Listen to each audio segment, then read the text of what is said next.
সবাইকে জুমা মোবারক। আজকের এই পবিত্র দিনে প্রিয় ভাই, প্রিয় বন্ধু, প্রিয় শ্রদ্ধেয় সহযোদ্ধা সিদ্দিক ভাই সাথে আসলাম ও তার ছোট ভাই অ্যাডভোকেট গিয়াসউদ্দিন ভাই কক্সবাজার জজকোট। আমরা এই পবিত্র নগরীতে এসে খুবই ভালোভাবে উট পাহাড় দর্শন করছি।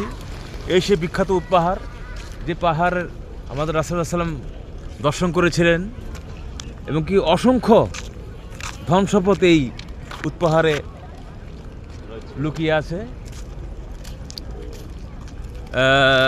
অলরেডি আমেরিকা নেওয়ার জন্য অস্থির হয়ে আছে পাহাড়, সৌদি সরকার দিচ্ছে না।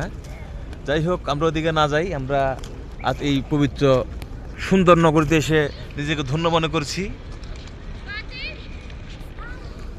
আমরা বই পুস্তকে প্রচুর পড়েছি আসলে এই পাহাড় সম্পর্কে। আজকে এসে খুব ভালো লাগছে। এই সেই উট পাহাড় ঐতিহাসিক নিদর্শন।